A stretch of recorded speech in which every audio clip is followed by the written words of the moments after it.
Welcome to Love Light, the only podcast dedicated to bright, fine art photography. Hosted by Sarah Jane Ethan, Love Light is here to celebrate all things bright, pretty and pastel. At Love Light, white is the new black and beauty is in the detail. This is your place to relax, a place to belong, a place to be inspired and connect with like-minded colleagues who share your passion for light and beauty. So come and introduce yourself in the Love Light Facebook group and subscribe to the Love Light YouTube, podcast and Instagram for your weekly dose of inspiration and connect with bright, fine art photographers from around the world.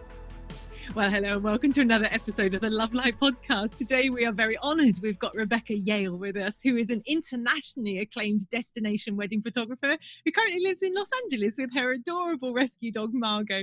She has a BA from NYU where she studied photography, art history and aesthetic philosophy. She was named one of the top wedding photographers in the world by Harper, Bazaar, Brides and Destination Wedding magazine, and has also been featured in hundreds of publications, including Martha Stewart Weddings, The Knot and People magazine. Rebecca has been photographing since she was for the last 10 she's been photographing since she was 10 years old, and before finding her niche in destination weddings she worked in the fashion photography and photojournalism world. Rebecca still photographs for human and animal rights organizations in her off season and sits on the junior board of UNICEF Next Generation, who she travels with into the field in Rwanda and Mexico. So this is going to be an absolutely fascinating discussion. So thank you so much for joining us, Rebecca. I'm so excited to hear your story.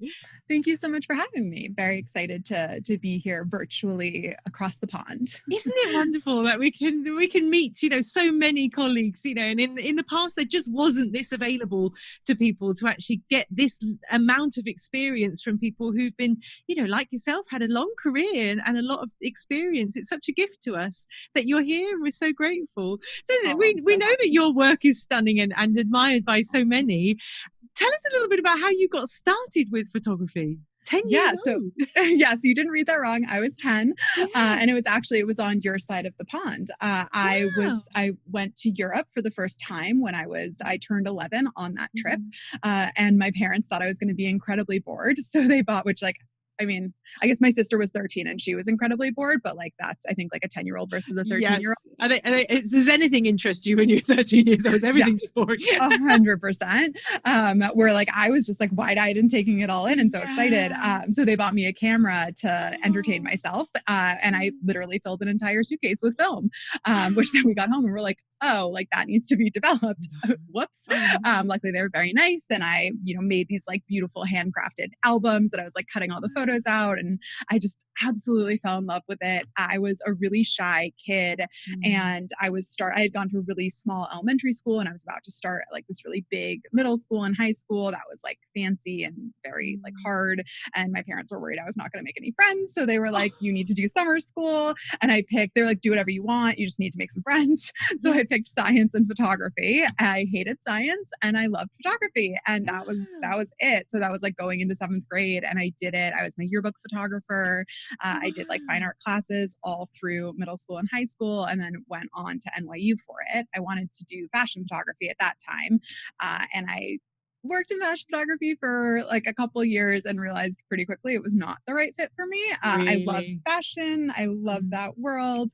And I think to be a fashion photographer in the 1960s would probably be the coolest dream job ever when Vogue's here's $1 million, go have fun, Irving Penn and Lisa Fonsegraves go to India and have a blast. But that's not really what it's anymore.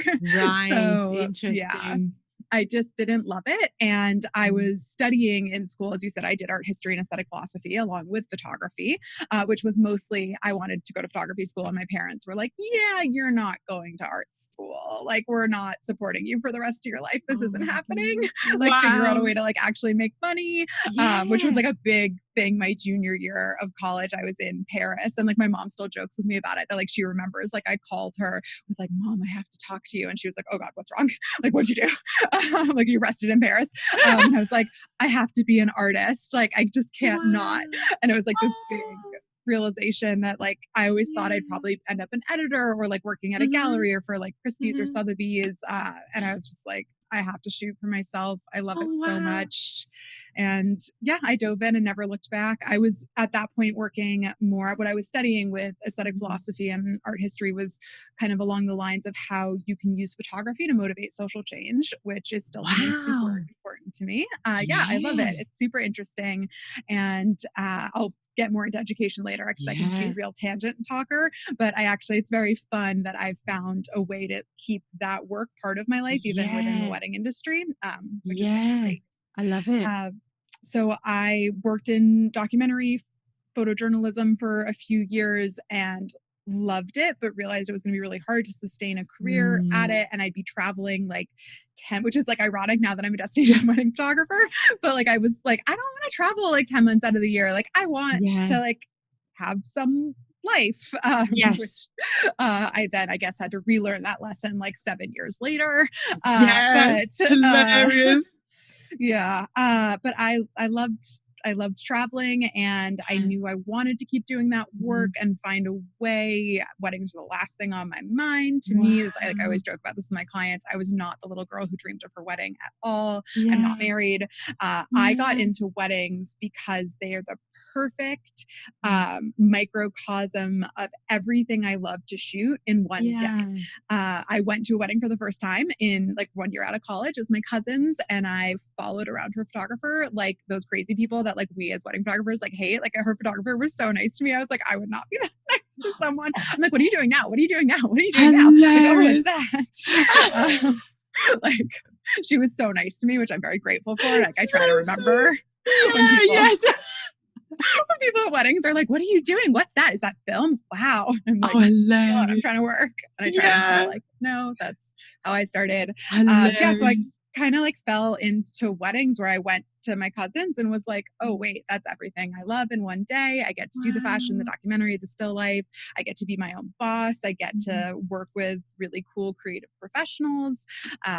What I loved about fashion that I didn't really feel like I was seeing with fashion photographers I was working with was that collaborative process of artists kind of working together and creating this amazing piece together. And I realized when I was shooting the right kind of wedding that I would get to do that with the planners and designers and florists and stationer designers and kind of create that same world of what I wanted in editorial in weddings.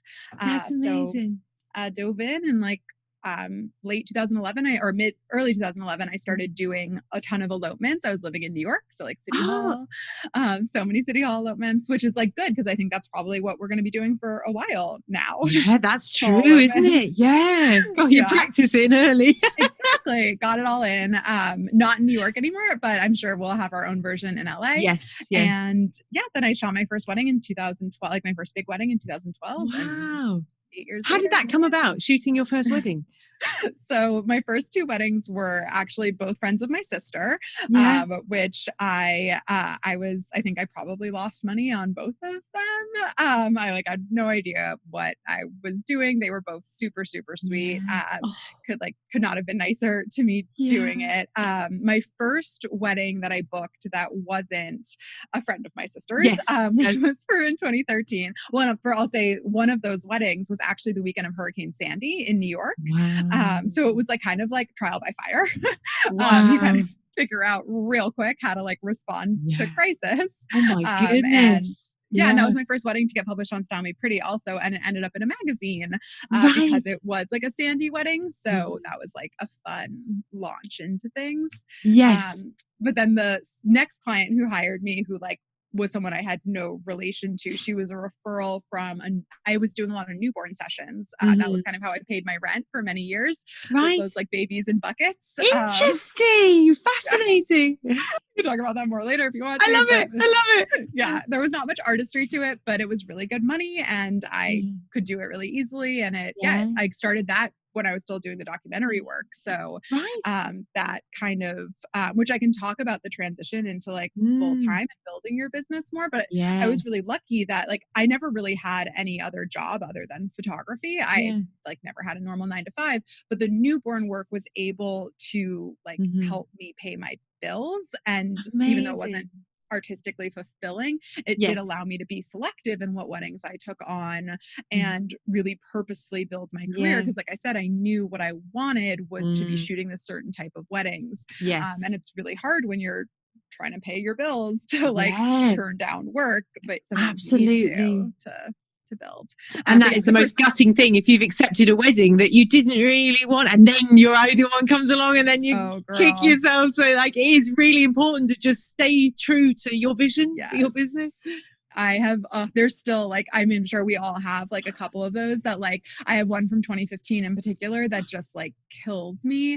That it was, oh God, it was like a summer wedding and it was so incredible. And like the bride had sent me the sweetest email and she had the best vendors and I was already booked and that wedding ended up in Vogue. And I was just like, oh God. And the wedding I did that weekend was like not great, but it's fine. It happens. You learn then. You learn to be strict, you know, and to just go, no, I've got to feel it or I'm not going to do it. When you're in a position of strength, like you said, you're paying the bills. This is you now developing into something new. So yeah. Well, and it's really interesting that's, I feel like that's something that I just did a Zoom workshop last week.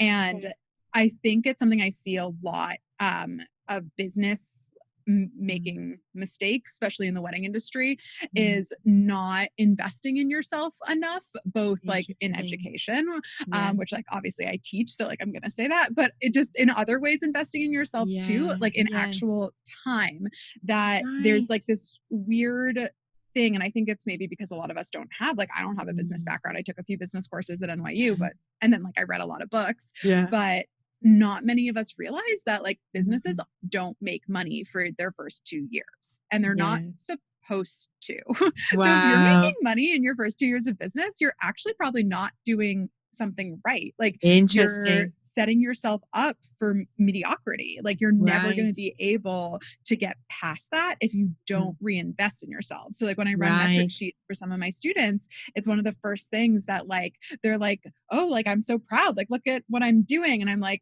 cool. But like, you're starting at 3,000 and you're telling me you want to get to 10, you're never going to get there if you don't reinvest in yourself and take the right weddings and build carefully. So that's very important to have faith in yourself and invest in yourself.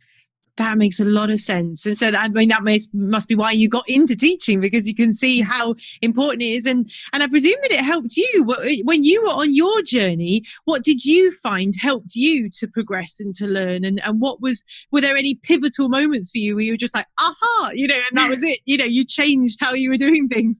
Oh, so many. I say there's no such thing as mistakes. There's just learning opportunities. I love it. They're only mistakes if you don't learn from them. And I'm a really big believer in that. I like to be very analytical. So I'm always the type, I'm coming out with a new like wedding workflow course that's like kind of all about the logistics and systems. And I've been writing it nonstop for like the past 6 weeks. And I just like kept saying again and again, the most important thing is to reflect on everything, because that's how you build those systems. That your brand is built by your artistry, but it's sustained by the infrastructure you build, which is the systems and the logistics. So things like how to teach my second shooters and assistants, where like I've had so many wedding days. I mean, wedding days never go right. They just never do. And that's something I see. It's funny all the time. Like when I teach also of people, they're like, oh, well, like, you know, my getting ready rooms are a mess and like the days are like crazy and everything is chaotic, but like you're working $1 million weddings. So they must be like a breeze. And I'm like, no, more money, more problems, girlfriend. Like that is not how this works. I love it. That is not how this works. Like it just gets crazier and the stakes just get higher. Like that's not like everyone. And that's when I still worked in the commercial world. When my editors would tell me all the time, which I love and say to everyone as well now, is I can't print excuses. I can only print photos. And I'm a huge believer of that. And I really think that like being analytical and taking it on internally. So like one of the things that I learned was I was having so much trouble with my second shooters and assistants, not getting the right photos. And I couldn't figure out like how to make sure the day ran smoothly and like when things inevitably go wrong. And I realized that it wasn't their fault. It was my fault for not preparing them properly and giving them the right tools. So learning how to teach them is kind of what got me into teaching in general. And it just made me realize in all parts of the day that like to make things go right, like we all deal with the same stuff, and some people still get the photos and some people Yeah. don't. And I'm a type A crazy overachiever, so I wanted to be one of those people who still got the photos. So I had to figure out how to. Yeah. So that was an important part of. Yeah. I love that. Now you mentioned that you're a type A. Did you say like overachiever? You know, and Yes. you can tell that with how quickly your business has built to the level that it's built. You know, you're obviously incredibly tenacious, incredibly capable. You know, you figured things out actually very fast. But talk to me a bit about how you balance that with good mental health, you know, and because if you are wired like that in your brain you're go and you see your goals and you're just going for them all the time, actually how have you learned how to balance that with self-care and and refreshing yourself? Has that been a journey for you too? A great question. And I will say for most of my career I didn't. Like, I had no balance. I was really, really solely focused. I coming from the art, like kind of art world, commercial editorial world, weddings were like really looked down upon. I was embarrassed to be shooting them when I started. I knew I wanted to be shooting them. I wasn't like defaulting into them because like I failed at something else, but like I felt it would be seen that way. And there was like the longest time where I was like, I do what I do on purpose. Like I choose this. And especially like when I moved back to Los Angeles from New York, which was about like 4 years into my career, I started seeing, you know, like friends from high school or like my parents' friends or like, you know, people who knew me in high school or knew me when I was like wanting to be a Nat Geo photographer or like shoot for Vogue. And they were like, weddings? Oh, what happened? And like saw it as a failure. And then it was like, so like interesting. My parents or like my sister or one of my friends would like be like, oh no, but she's like famous. Like, you know, like she's like, and I'm like, oh my God, you're making it so much worse. Like, shh, stop. Like, you're making it worse. I was like, don't, please don't. But they were well-intentioned, and they still are. It's very funny even. And I did an article kind of about that with shoot.edit a while ago. And I was talking with my father about it, and I had just shot a bachelor wedding that came out in People. And like, he was talking to me of like, oh, like my friends, like they finally understand, like you're like cool now because you've been in People. And I was like, awesome.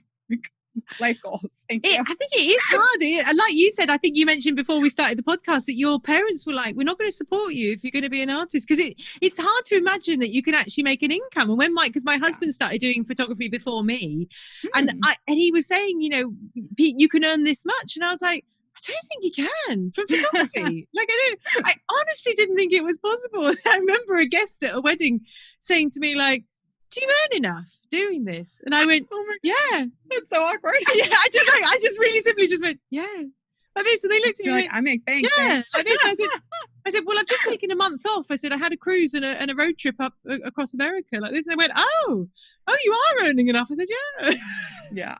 Well, what I will say as like I bash on my parents, I love them dearly. And what they did do was really instill in me. I have like a very hardworking, awesome mother who I had a stay-at-home father, although I've been involved with charity boards my whole life, which I can talk about more later, like how I got involved with a lot of the charities I work with. But my mom was like the third female partner in her law firm out in Los Angeles, and was like always kind of like a glass ceiling shatter, and really instilled in both me and my sister that like the sky was the limit and that like we had unlimited potential, which was good and bad, because when you have that attitude, you feel like you need to fulfill that potential. Interesting. And makes sense. Even like I don't like putting blame on them. Like they were very supportive and kind, but I very much felt like whatever I did, I had to be the best at.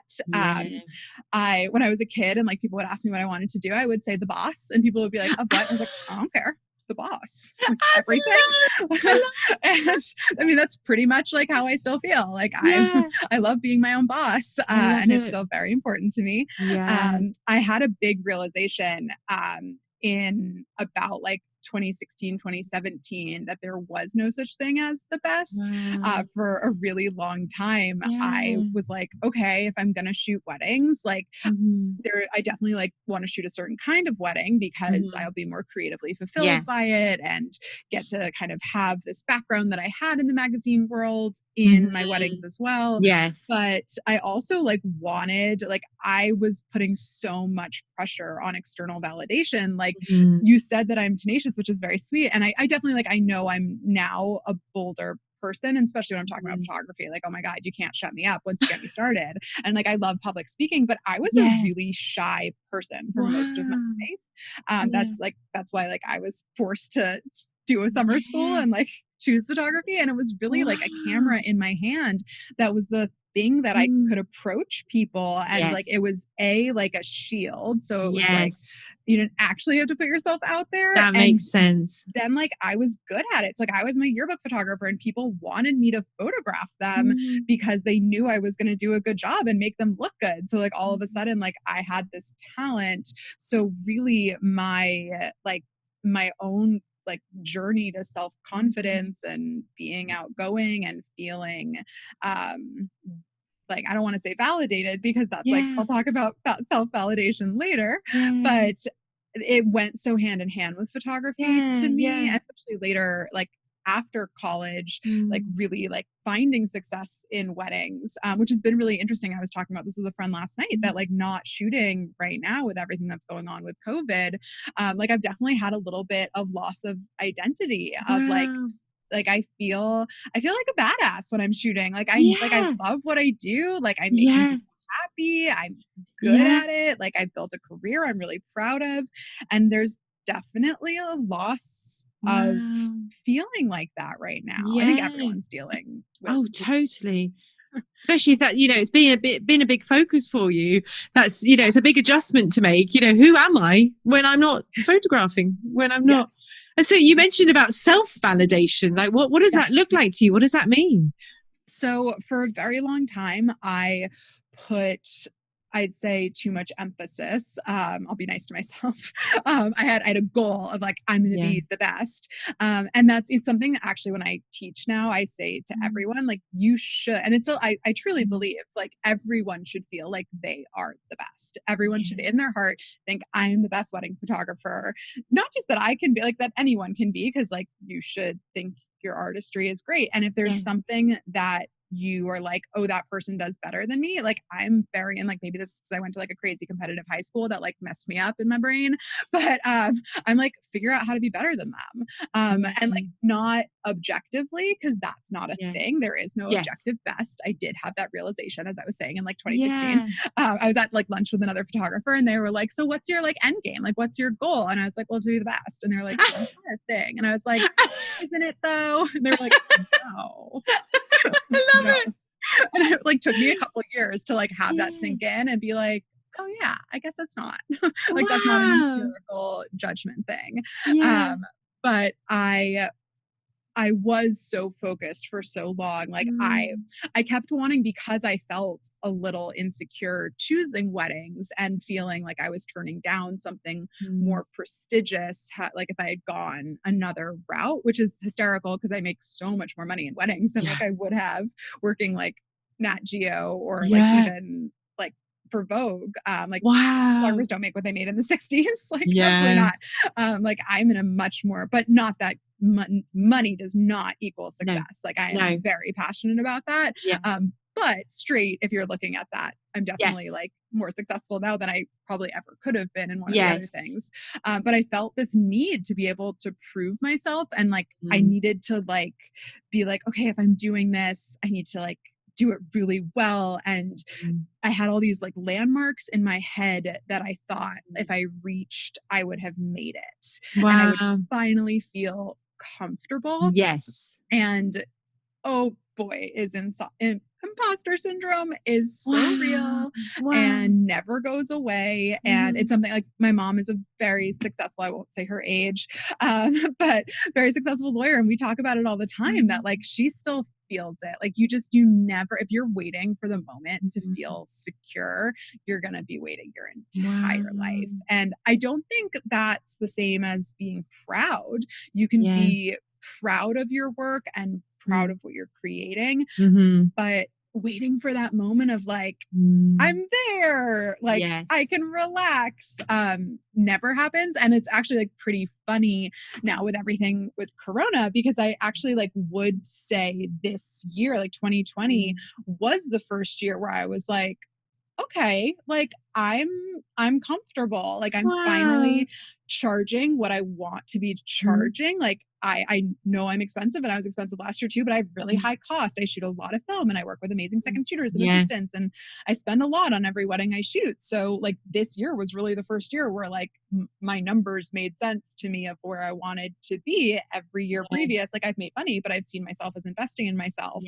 And I was like, okay, like with the amount of weddings I want to take on, I don't feel like I have to like crazy, like I'm a hustler. I'm such a hustler, and I'm always out there like, how do I do better? How do I get more? And I was like, I can actually like sit back and not have to hustle to get the amount of weddings that I feel like I can handle a year. So I can kind of focus on some other things like some relationships and my health, and then like the world blows up. Like, thanks. Thanks, world. You make plans and God laughs. Like that's the saying, right? Hilarious. I feel like that's definitely and it's funny because I feel like so many of my friends said that about 2020. Like everyone I know is like 2020 was my year. And I was like, yeah, I feel now we're all at home.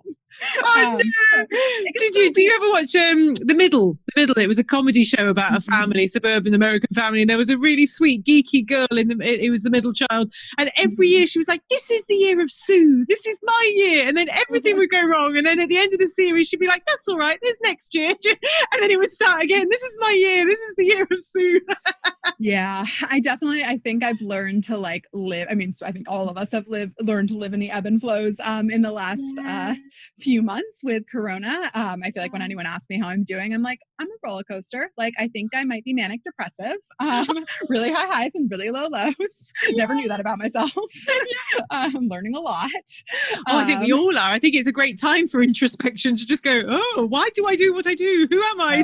Oh my God, don't even get me started. Well, and it's interesting that so like when we talk about like that self-validation and work-life balance, which I think inevitably go hand in hand, because if you're searching for that self-validation at the cost of anything else, you're probably not having good work-life balance.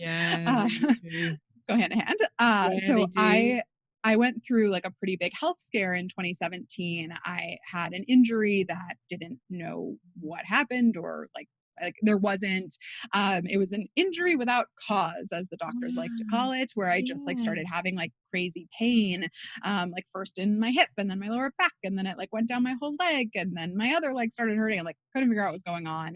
I got super misdiagnosed, and was just in a lot of pain and like didn't know what was going on. And I didn't know, like it was getting worse, and it was very frightening because I didn't know how to stop it. I didn't know how much worse it got. I didn't know what was causing any of it. And like I had some doctors telling me that it was psychosomatic, which I had a parasite when I was still doing documentary photography. I got a parasite in Africa, and it took like 6 years for the doctors to figure out exactly what was wrong. And I had a lot of doctors tell me that as well. Like my first like signs of it was actually me faint. Like I was hospitalized in Africa, but they were just like, it's the stomach flu. And then I was totally fine after. And then it was like 6-7 months later, I started passing out for like no reason. And it turned out I was like really vitamin deficient, which was like affecting my brain chemistry.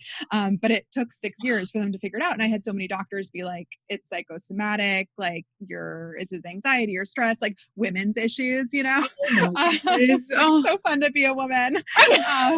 We just get told everything's in our head. But I mean, that's literally like, I was diagnosed with fibromyalgia, which like isn't a thing. Like that's a come to learn. Like fibromyalgia is a catch-all diagnosis for when you have pain, usually when you're a woman, and they're like, yeah, I don't know what's going on, so I'm just gonna like slap you with this label. I'm not denying people who have fibromyalgia their pain. It's just like, it's not a disease. Like it's not something, it's literally just like Yeah.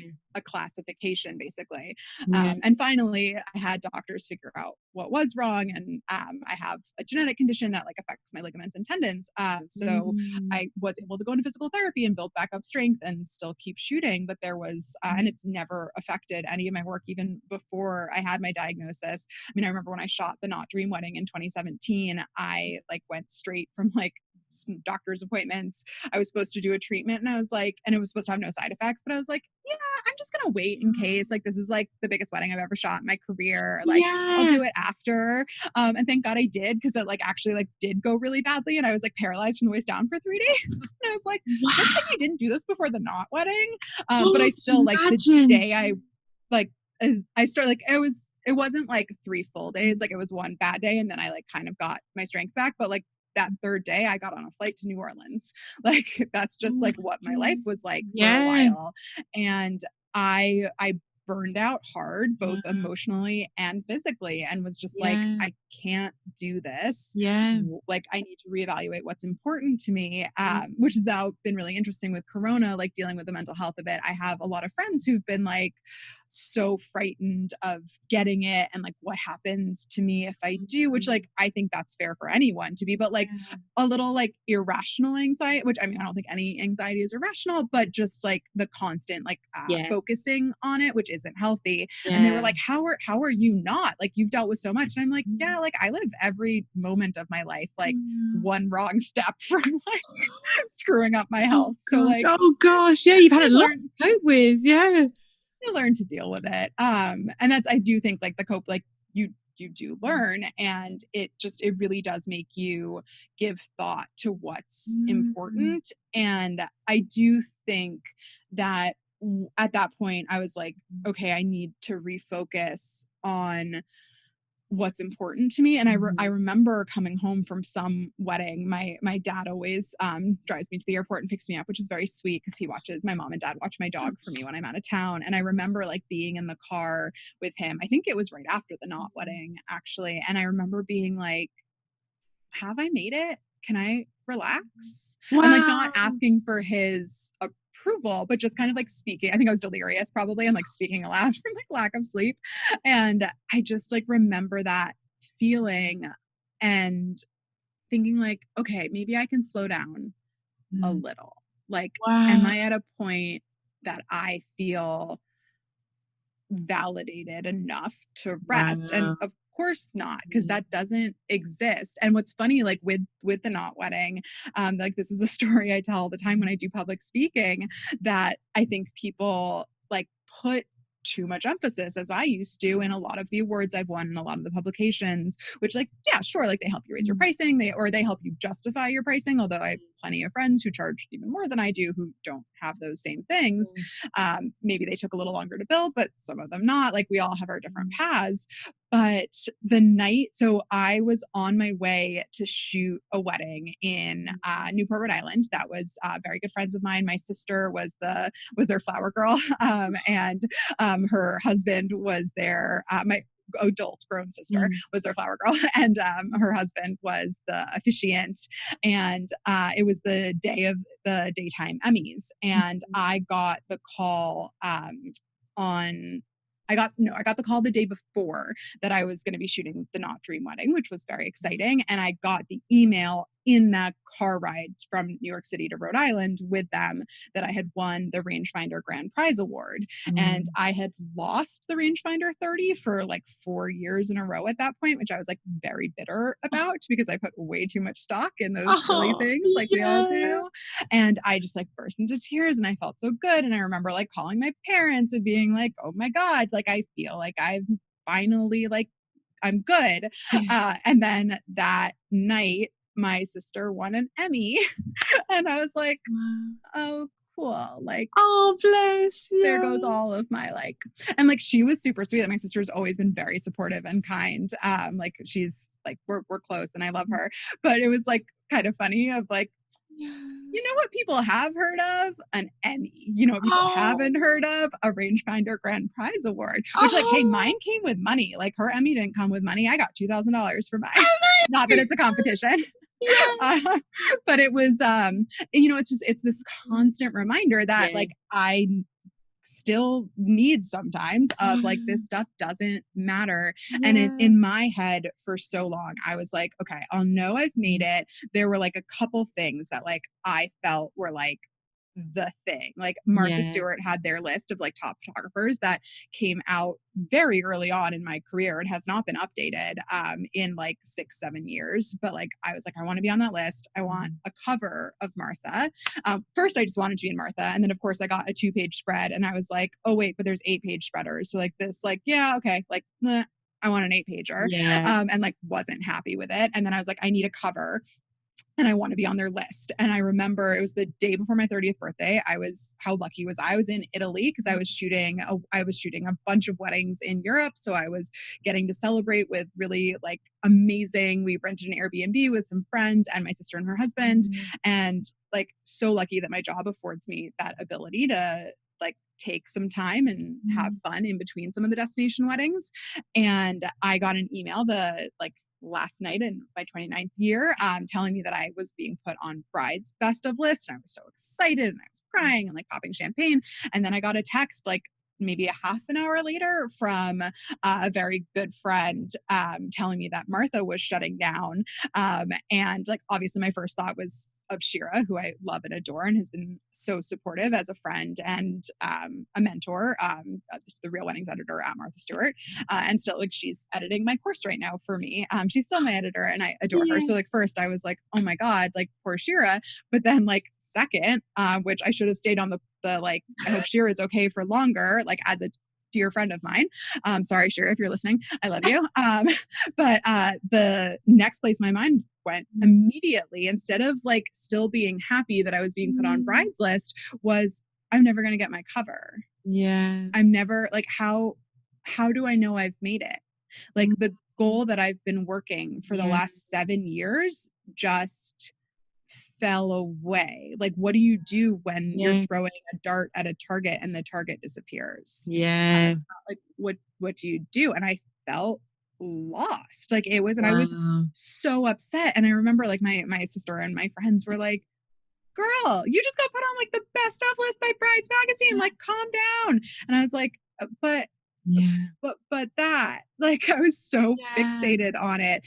And then Martha did do their annual and I had 2 weddings. I had a 6-pager and an 8-pager, which was so incredible. I'd never had that before. And I was so excited and it meant a lot to me. And that magazine came out in December. And I also had found out that I was going to be put on the Bazaar list, although it took a while for it to get announced publicly, and didn't come out actually until January. And I remember like expecting to feel different. Like I remember picking up the copy of Martha on newsstands. And it was actually funny because there's not many newsstands left in LA, but there's one like across from my therapist's office. So I was like, this is like very fitting, like to pick up the copy and then like walk to my therapist and be like, let's talk about imposter syndrome with like the magazine that I have 14 pages in, because why don't I feel better? Help, please. You're going to earn your money today. Like I love my therapist. So real though, isn't it? Yeah. Well, and it's in like, I wish I had something more profound to tell people other than like, it doesn't go away. So don't put your stock and self-worth in it, because you'll never feel it. Like it came out and I was like, oh, I don't love the photos they chose. And like, oh, the print quality. And like, I'm so excited and so happy about it. And I'm not trying to be ungrateful. But it doesn't make you like, you're not all of a sudden like, I'm secure, like I'm good to go. That just doesn't happen. And I really had to reflect on, okay, if that is not going to be the thing that motivates me, what is important to me?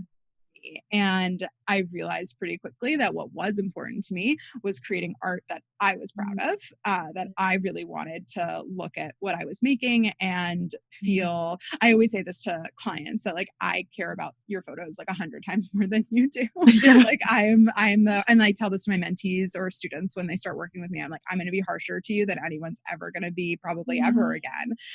Which I think that's a huge problem in the wedding industry. It's with photography, I mean, really any, that we have no feedback loops, we have no critiques, we have no mentorship. like official programs where like every other field of photography I've worked in, the conferences have these like very intense critique processes, which like I know at the beginning, I'm a bit of a tangent talker. At the beginning, when you asked like what were like some big things that really changed me and were like eureka moments, when I was still in the documentary world, there was a Nat Geo editor who kind of took me under her wing and mentored me, tore my work apart, like made me cry endlessly, but was a huge game changer for me in the way I shoot. And that I'm very passionate now about, like trying to pay that forward and doing these critiques and mentorships that I really enjoy.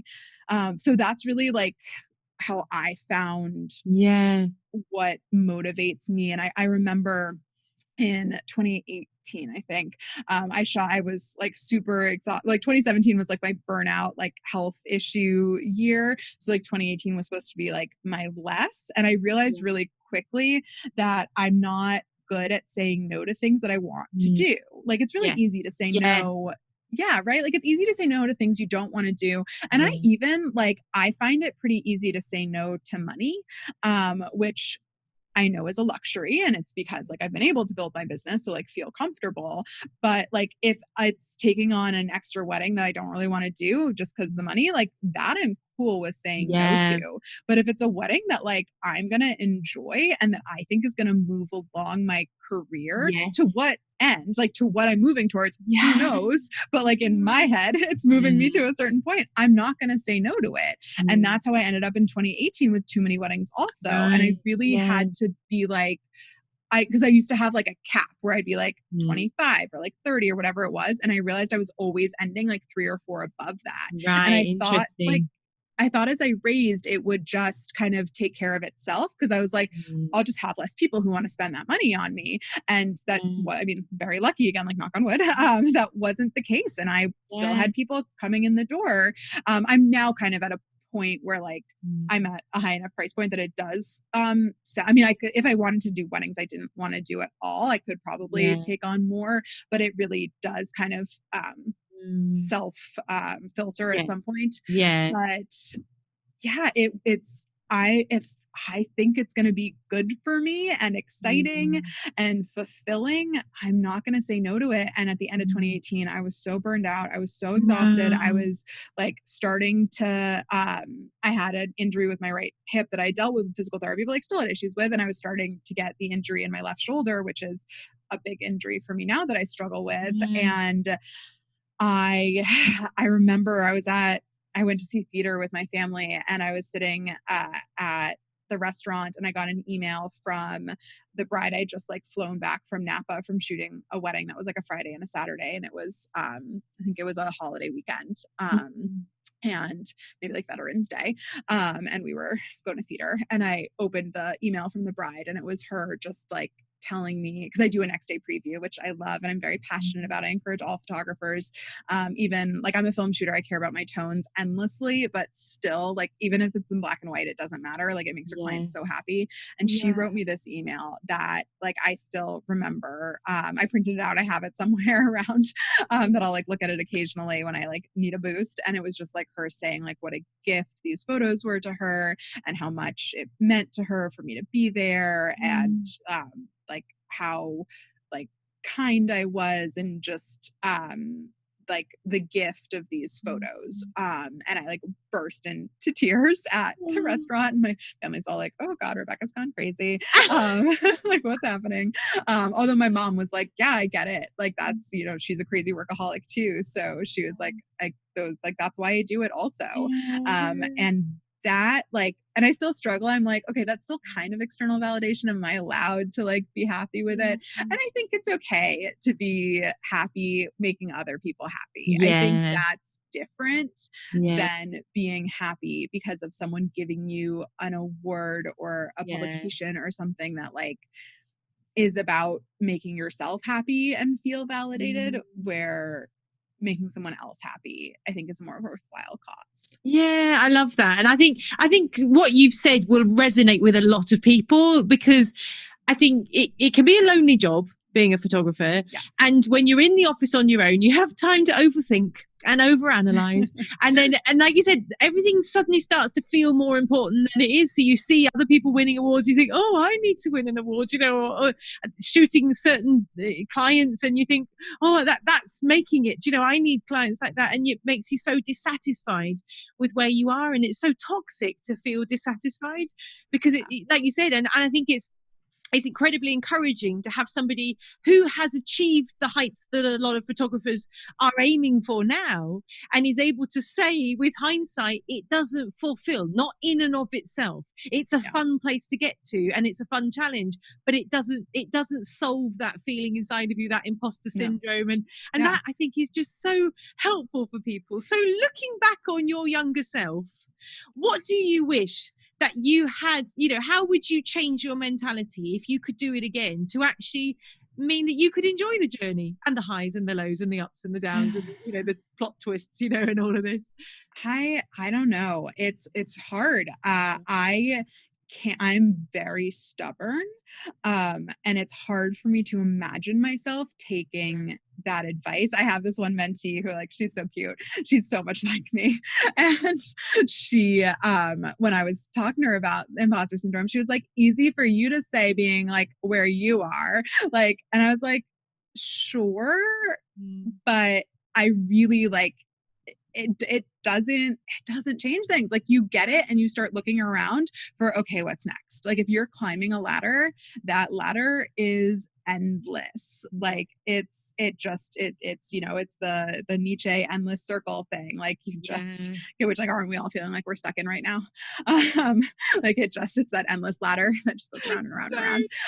And like, I don't want to be a fatalist. Like, I love philosophy, but like, no thank you, Nietzsche. Like, I want to enjoy it and like stop feeling like I'm constantly on this ladder.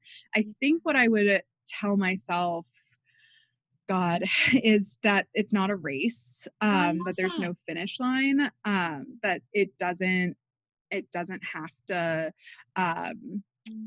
it doesn't have to happen in a certain amount of time, and that success looks different on the outside than the inside, that there's a lot of people that we look at, especially, God, with social media. I mean, I don't know how you feel. I've been way more checked out of social media than I normally am right now with Corona. Like, and it's hard because I'm about to launch a new course and I'm like, oh God, I know I need to get back on Facebook. And I love my Facebook communities, like my flat lay one. And I feel really bad that I've been neglecting it so much during this, but like, I go on Facebook and I see these posts and it just like makes my stomach drop. And I'm just like so anxious by it. Like, everyone's different opinions on the world reopening and safety of it. And it just like, it stresses me out so much. And I'm like, nope, I need to take care of my mental health.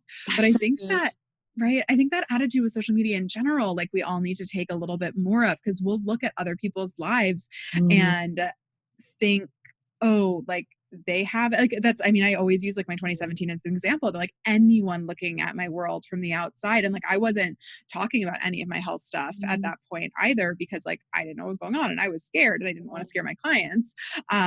But I remember like I was flying to all these exotic, amazing places and it seemed glamorous and lovely. And then I would like come home and like not be able to walk, like not be able to leave bed. Like, by the end of 2017, like, I had a handicap sign for my car because I wasn't supposed to move very much. And like, to the outside, like, anyone looking at my life would have been like, wow, she's got it made. Like, how lucky is she? And I was very depressed, like in so much pain, and just, like, I was not in a good place. And you can't and like, especially, God, if we're looking just at like magazines and these like accolades that like we think like, oh, this person's shooting celebrities or like reality TV stars or whatever. So like no one's getting paid for that stuff. Like 99% of the time, if those photos are being shown, that celebrity's probably not paying the right amount. Like, I mean, it depends on the celebrity, but the celebrities, at least I found, that like are, I mean, I don't want to be rude. Like, I've worked with amazing clients, and I'm not saying anything bad of them, but I've had a lot of requests, I will say, that I've not taken on. So I'm not throwing any of my current clients under the bus. But I get so many emails from like these influencers or reality TV people who want me to work for free. And like, there's a time and a place for it. And I understand making those choices and don't throw shade on anyone who does. But I think people like see these things as like, oh, success. But like, no, that doesn't mean success. That just means that you're like working for free sometimes. My husband calls it a race to the bottom. Yeah. And I mean, like I don't want to, like, I know I'm kind of contradicting. People are going to be like, well, you tell me to invest in myself. And then like, you tell me not to work for free, like make up your mind. And like, I think you got to be smart. Like there's a bunch of times where I have worked at a pay cut, and I've been smart about what weddings I took on. Like I worked one that was less money. I knew it was going to be like a good career step for me. And I've been very glad about it. But that, yeah, there's people whose lives look like so successful and glamorous from the outside, and it is not on the inside, like either mentally, physically, or financially. That like, if that's how which that should not define success, but if it is, in fact, I definitely know that for a fact, because I know photographers and videographers who have work themselves into the ground trying to keep up this illusion that they are the best, you know, like you said, that they're doing these destination weddings, and I know they're doing them for discounts, you know, and they're getting to the point where like this one videographer that I was thinking of, and I was getting a lot of emails from my clients saying, I'm not hearing from him, I'm not getting the video back, you know, because he'd just taken on too much and he was completely drowning, but he couldn't stop booking, and he kept booking more and more, and it was becoming like a serious addiction. His marriage fell apart, you know, like it was like a proper addiction. I think it's really important for us to talk about this, because actually this comparison culture actually can have the potential to be incredibly toxic and destroy the rest of your life, your relationships, your ability to be present. We were talking about this before the podcast, being present with the people in your life. And you mentioned Instagram. I definitely went through a very toxic phase with Instagram, and it really affected my mental health. And I would, every time I came off Instagram, I just was very tearful, and I just felt like I'm not doing well enough. My pictures look rubbish. And I would like my pictures. When I'm editing my pictures, I like them. And then I go on Instagram, I'm like, oh, I don't think they're any good actually after all. And in the end, I had to be strict with myself, a bit like you, just going, no, it's got to stop now. This cycle's got to stop. And I just thought, so I actually just came off Instagram completely. I didn't do anything on it for a year and a half, and my business carried on absolutely fine. Like I still was booking plenty of people, and it's just like, turns out don't need Instagram. Like I'm doing fine without it. And then I've slowly started coming back on, but it's fascinating to me because I went through a time of really grounding myself in who I am and what I like and what makes me happy. And now obviously I'm running the Love Light community, so I'm constantly engaging with other people's work, having incredible guests like yourself on the podcast, and I'm posting your images, and it's fascinating to me how I totally feel able to just enjoy the photos without any feeling of it comparing to my work whatsoever. That's their work, and I love it and I admire it, and I really enjoy picking pictures that I'm going to that we're going to feature on the Instagram, and picking the pictures that I'm going to post for my guests on the podcast. It feels like shopping, you know. I feel like picture. Oh, I love that picture, and I get really excited about these pictures because they're so beautiful. But it actually doesn't affect me on the inside at all, in sense of it doesn't make me feel less than, you know, or inferior. And it shouldn't. And that's when I say, like, I really mean it when I say that every single person should feel like they're the best wedding photographer possible. And that's where like I am a bit of like a hard ass of like work hard. Like there's a difference between like work-life balance and laziness. Not saying you're lazy by any means, but I do think that that's something that like people can sometimes get confused a little bit about, where like, no, we shouldn't judge each other off of like these like landmarks of success that like we think are real. But I do think, like, I don't think we should just look at someone's work and be like, oh, it's better than mine, like why do I even bother? You should figure out what you like and shoot for that. And like, I'm a very analytical person. I'm very like, I like all of my educational work is about turning art into science. I'm like, let's quantify this as much as we can, and then use these like quantified elements as building blocks to make your own art. And I truly believe that any photographer should be able to look at their own work and feel like it's the best and it's amazing. But that doesn't mean you can't appreciate other people's art. Like we appreciate so many different things, and there's so many wedding photographers whose work I admire and I think is beautiful and is so different than mine. And sometimes I'm jealous of like a wedding that they booked, where I'm like, oh, like that looks so amazing, I wish I had done that one. But honestly, like usually it's my friends, like, and that's like, I'm a huge believer in community over competition, which was such a big change for me getting into weddings. Like I went to one of the most competitive high schools in the United States, like very cutthroat environment, in the fashion and the nature photography world is cutthroat. It's hysterical. You wouldn't think, but yeah, they're like, How they could be awful. And when I got into weddings, like there was like this little bit of like, people can't see me. I'm like checking behind my back and like bracing. Like there was always like like I was so ready for people to like be coming for me and like ready to like take advantage, that it took a really long time for me actually like to let my guard down and like let people help me, and then B, figure out how to like pass it on and like help other people. And like especially like starting in like a more like like I studied photography formally, and I was like bitter, and like I was these other people who are like so successful, like they didn't like put in the blood, sweat, and tears I did. Like I went to art school, and I remember like one of my friends finally like slapping me basically across the head and being like, you idiot, like you are so lucky you got to go to art school, like stop complaining about that, like you have no idea other people's situation, like these people probably would have loved to go to art school, so like stop complaining, they put in their blood, sweat, and tears in other ways and pay it forward and help other people. And I was like, yeah. And like that's the difference between being in like your early 20s versus your early 30s, I think. That just happens when you grow up. You're like, oh yeah. But I really do feel like there's such like, I mean, when all of the corona stuff started and we were all dealing with these postponements and didn't know how to handle it, and like, oh God, like I had early on a really difficult situation with a client who's like such a sweetheart, and like I became close with her, and it was a misunderstanding and we were able to work it out. But it was like we at there was a misunderstanding basically, and like she was going to part ways of working together, and I was very upset by it, not just because I loved her as a client, but I still get a lot of self-worth from my work, and I think in general like most people care about being seen as a good person. So I was pretty distraught that she was seeing me as doing something unfair, or just not right. And I think that there is a lot of craziness right now with clients, and especially in the luxury space, like there is like our job is to make our clients feel entitled, so like sure, they're going to feel entitled sometimes and like be a little upset about when they realize they're not the center of our universes and we have other clients, because that's what I've spent most of my life doing, is making my clients feel like they're the center of my universe. And I love my clients and really do want all the best for them, but like I also got to stay in business.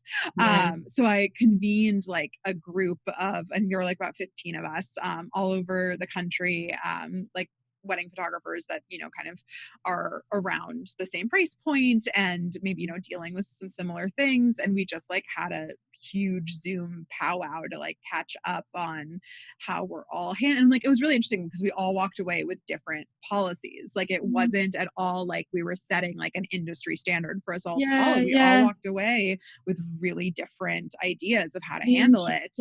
But it was funny too, because when we got on the call, like one of the first people is this guy who like I'm up against a lot of weddings with, and I was like, as we were talking about postponements, I was like, oh, what happened with that client? Because like I was interviewing for that one too. And then he was like, oh, well, like you got like 4 of mine. And then like another guy was like Brady Bunch style was like neither of you talked. Like you've taken 6 of mine. And like someone else said like, and it's just, it's a reminder that there's enough work to go around. Yes, there is.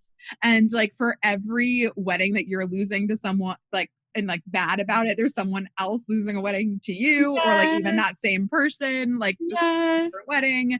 And it's like you get so much farther when you like want to go fast, you go alone, you want to go far, you go together. Like I love that saying, and it's so true. And it's something like when I teach too, I talk about finding your community, and if you don't, you are gonna fail fast.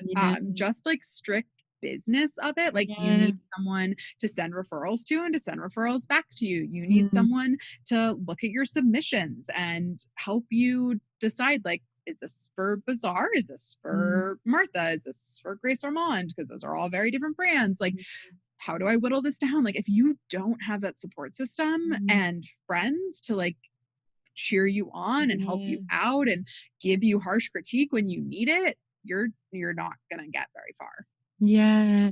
No, I love it because I feel like, after everything we've talked about, you've really kind of made those changes, those vital changes in your life now, your work-life balance. And you mentioned something that I think is vitally important for all of us coming out of this Corona season, that you said next year, you're not going to try and do 2 years worth of work in 1 year in order to try and make up for this year. You're just going to make 1 year's salary split over 2 years and do whatever it takes, for that. And that, I think, is such an important thing to talk about, because I think a lot of photographers are going to burn themselves out next year trying to counteract what's happened this year, and you're just accepting, no, it happened, it is what it is, it's a blip, and but I'm going to look after myself and make sure that I come out of this healthy. Yeah. I mean, there's so many things like to say in response to that. It's for anyone who's listening. I've been like nodding yes the entire time. Like you guys can see me. So anyone who's listening, I've been like going like yes in the background. There's so many things to say to that. So first, like no judgments to anyone. So like we all got to do what we got to do to make ends meet. So like if people need to take on double the amount of weddings to like put food in their kids' mouths and pay their mortgage, like no shame. I get it. I do think it's really important that we all, as we build our businesses, try to be smart about it. My mom's a trust and estates lawyer, so like planning for like the worst, like that's like for people who don't know T&E law, it's like you make wills and living trusts and all that. So like I've had since I was little kind of in my head to like always be thinking about the future and being smart, having savings. So I think like that's been a harsh lesson for some of us who don't have savings. And hopefully like going forward, more importance is put into that so we can help ourselves through these difficult times. Because I'm like some of the people I know who are saying they're taking on double the work, and I'm like, be careful. They're like, girl, I don't have a choice. Like that's not a luxury I have. So like I get it, but I don't like, I think for a lot of people it's they could survive on a little less or it's, and I think a lot of it is like the ambition too, which like, hey, if I of all people get, like, it's not even about the money. It's just like, I want to do that wedding. And I get it. I will say, like, you only have one body. You have like so true. Joints are not I mean, my joints especially, like my joints are like awful because I have a degenerative condition. But anyone's like like your knees go, your shoulder goes, like your neck goes. You're not getting that back ever. Like it just, and creatively too, like it's not just burnout of your body, it's burnout of your creativity and your passion and your joy, which like honestly, like during Corona, I've had some ups and downs myself of, I had like this very, like, I think we've all had like a few breakdowns throughout this. Maybe I'll have a moment. But it was like pretty early in, and I was just like, it was the, like, I realized, I think a lot earlier than a lot of my friends, that all of 2020 was going to be shot. Like we were not going to have any weddings. And one of my planner friends had like been telling me for a while, and I was like, yeah, okay, like sure. And then I was like, oh no, you're right. And then I remember like it was right after that I like had that meeting with a bunch of other of the photographers. And on that call, it was really funny that a lot of them were like, yeah, like, I don't think you're right. Like, we're moving to the fall and fall weddings are still going to happen. And I'm like, or like, we're going to move to off-season dates. And I'm like, because all of my clients wanted their same date basically next year, and like wanted their prime date and like didn't want to compromise. And like, a lot of them like understood that they're like had to pay for it, but like they still wanted it. And even if you charge a fee, it's still not the cost of a whole new wedding. And I remember like on the call, as I was like, again, like the Brady Bunch thing of like looking at everyone, and everyone was being like, yeah, this hasn't really happened to me yet. And I was just like, oh, and I had one friend who manages a bunch of photographers, and she was also like, oh no, I've had this, because she sees so many, like she's just dealt with a higher volume. And I was like, guys, like I'm Wuhan, like listen to me, learn from my lesson. I am 3 weeks ahead of all of you for some reason. I don't know why, but like heed my warning. And then it was so funny because all of them like 3 weeks later were like, oh yeah, like you were right. Like all of like everyone is moving. Cause at that point it was like maybe one client or two. And then it was like, it just blew up. And I remember I had the weekend before that, I had stepped on a bee for some reason. That was like it for me. I was just like, I'm done. Like, I hate life. I'm done. And I was very frustrated.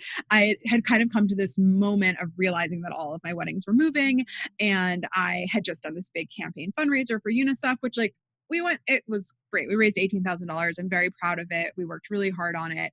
But I thought we'd raise a little bit more, honestly. And it really kind of tapped me into the mindset of where people were just so scared of like not wanting to spend any money right now, even for charity. And I'd put all of my courses up for sale that weekend, saying like, it's not even like I'll donate. I was like, you donate yourself. Like you make the donation to UNICEF, send me the receipt and I will send you the course. You just have to donate the cost of the course. So like 100% tax deductible. And like, I had a list, because I have people contact me on Instagram all the time being like, when's your next sale? And I had a list of like 40 plus people who were like waiting to buy like my big $650 like flat lay course. And I was like, I'm going to raise so much money. It's going to be great. Not a single person took me up on it. Really? Yeah. And it's, I think it was like early on in the pandemic of people like checking out of social media because it was getting to be a lot. And I think especially on the weekends, like I did it over a weekend, and it was like, I remember like crying and being so upset and being like, okay, well, like I can't shoot anything for next year because like all my weddings are moving and I'm fully booked. So like, there's literally nothing I can do to like blogging or whatever, working on my website. I'm like, what's the point? Like, I can't accommodate any more weddings. So like, why bother? And working on like, yes, there's other educational stuff I've wanted to work on, but I was like, no one's going to buy it. So like, yeah, I'll make it eventually, but like, I'm gonna be stuck inside for the next 8 months. Like, why bother now? Like, there's no point. And I remember like feeling for the first time in my life that like, there was nothing that I could do to better my situation, work-wise, at least. And I think that's a really weird feeling, especially for us who like work for ourselves and are entrepreneurs. And I was just like, what now? And it was again, like this like very big loss of identity and like, what's important to me. And I was like, I have no reason to wake up in the morning. Which like I got over. And then like, so weirdly, like 2 days later, I had like over $3,000 in sales completely randomly. Like, I don't know what caused that spike. Like usually like a podcast or something will come out. I have no idea. And I was like, wait, do people just not want to give to UNICEF? Like what's happening here? But I think it was the weekend. I don't know. Cause I've had great success selling courses since, and have some new out that I'm very excited about. And I did the online workshop. So like there is, and that's, I think what I'm encouraging, like not everyone, education isn't right for everyone.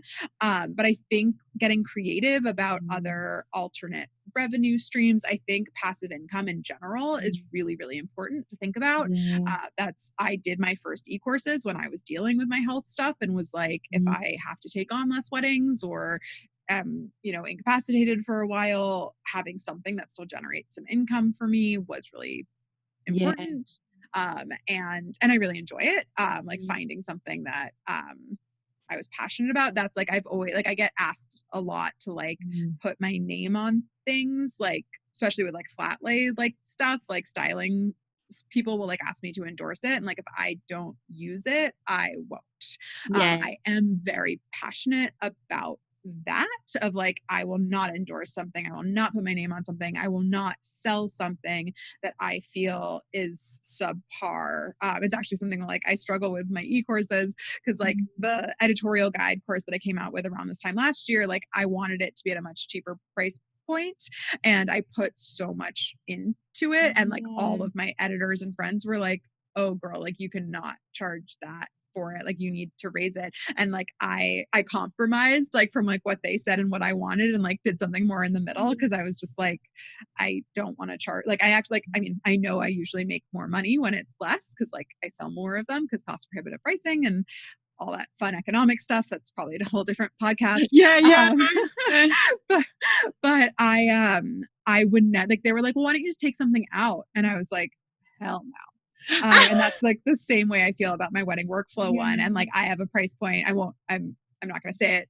Hopefully it will already be out by the time this podcast comes out, but like, I know what I want to charge for it. And I just sent it to like a bunch of like fellow photographers to read. And I was like, out of curiosity, like, what would you guys put it at? And like, I think I'm going to do it at what I want anyway, which is a lower price point. Cause I think it's a great resource for a lot of people to have. And, I know that people are going to tell me to take stuff out of it, and I won't. Like, I'm not going to put a single piece of education out there that I'm not 100% proud of and stand behind. And I think it's a long-term smart business decision. Yeah, definitely. I have repeat customers because they know I'm putting out quality work. Yeah.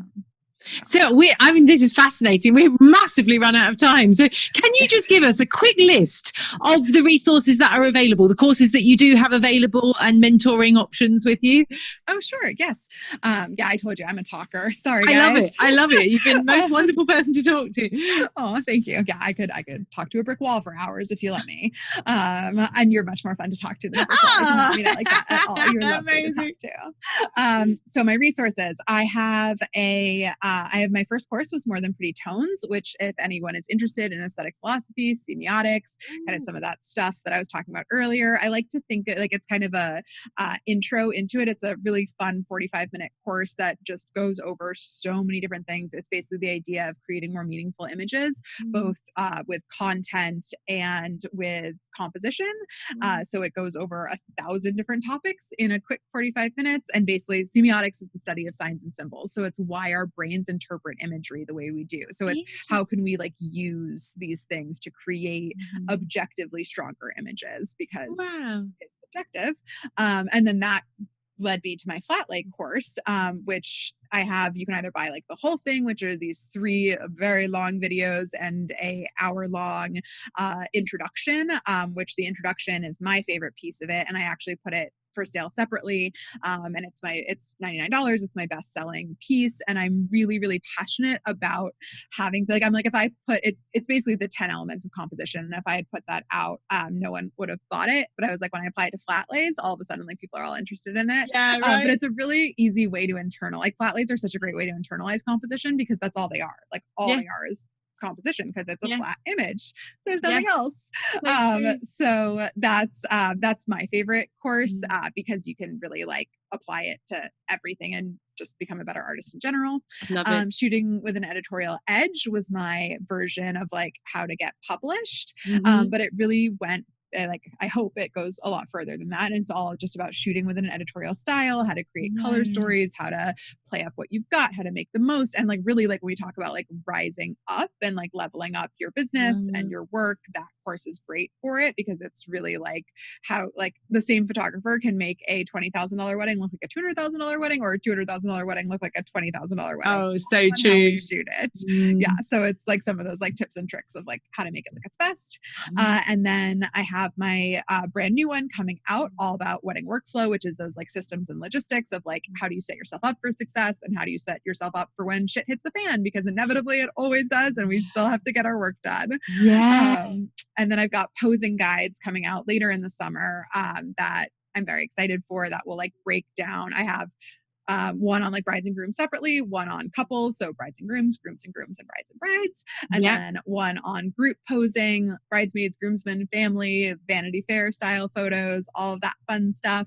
And again, it's like I'm very analytical, so it's me breaking it down into a science and trying to explain it as like building blocky as I can, because my ultimate goal, and I know like I'm already running on, but my ultimate goal is to really, I don't want to create mini-me's, not because I'm afraid of competition. Like, that's, as I said, everyone should feel like they're the best. I had a friend when I was getting into education, like, aren't you afraid you're like training your competition? I was like, no one can do what I do. Like, are you kidding? I love it. I love it. Like, I don't say that with like a lot of ego. I think everybody should say that. Like, because there is only one of you. So exactly. We can all only see the world through our own eyes. Like, that's what I Yeah. tell my potential clients when like they ask me about like, oh, could you shoot in this style? I'm like, no, I can only see the world through my own eyes. I shoot in my style because it's not a style. It's how I see the world. Like, that's it. So everyone should feel that way. But what I really want to do is give people these building block, like building a language, and then they can write their own poetry with it. So that's always what any of my courses are trying to do, is teach like objective truths in art that then you can run with in 1,000 directions. And you can break, like, what's fun about art is like you can break rules of composition and create really cool art. You just like need to know when you're doing it. So you're doing it on purpose. Create stronger photos. So that's what those are. And then I have a private mentorship program. I only take on a few mentees at a time, although right now with Corona, I am taking on a few more. But I did just onboard a couple. So, but by the time this is on, I will probably have some more space again. And then I have my art and business workshop that I'm hopefully going to be doing more of via Zoom, because I just did it for the first time. And that's like a 6-month mentorship condensed into 2 really intense days. Amazing. That's so good. There's so many resources that you're creating for people, and such fascinating topics as well. So helpful. So where and if anyone wants something free, resource, because those are all the paid ones. Everybody loves free. Everyone loves free. Yes. So on my Instagram, I have a series called, it's #RYP behind the frame. And that's a series I've been doing for like 5 years now, I think, where I break down everything that went into the image. So sometimes it's like semiotics, and I like deep dive into like some Plato and Sontag and Barthes. Sometimes it's about composition or lighting or posing and coaching. And that's all free. If you just go to the hashtag, you'll see hundreds of posts. I love it. So so where can people go to get access to these resources? I'm assuming your website, but just for the people listening, just let us know which website to go to. Yes, I'm very easy to find. Rebecca Yale, RebeccaYale.com, Rebecca Yale on Instagram. I make it really easy. There's an education tab you can click on. It's hard not to find me, which everyone should be. Everyone should be really easy to find. Yeah, I love it. Rebecca, thank you so much. That's been the most fascinating conversation. We've covered so much ground, and there's still so much that I want to talk to you about. I'll have to have you on again. I can come again. About your UNICEF work and your humanitarian stuff that you do. Happy to talk about that more. You're the most fascinating person, and I'm so grateful for your time and that we could share this with the Love Light community. So thank you so much. Thanks so much for having me on. I really appreciate it. If you enjoyed today's episode, you can find more interviews, tips and inspiration in the Love Light Fine Art community on Facebook. You can also follow along with each new episode on the Love Light YouTube, podcast and Instagram. And don't forget to visit www.sarahjaneethan.co.uk/lovelight for information on training, real-life wedding workshops and online courses to develop your own fine art photography and connect with more of the clients you love.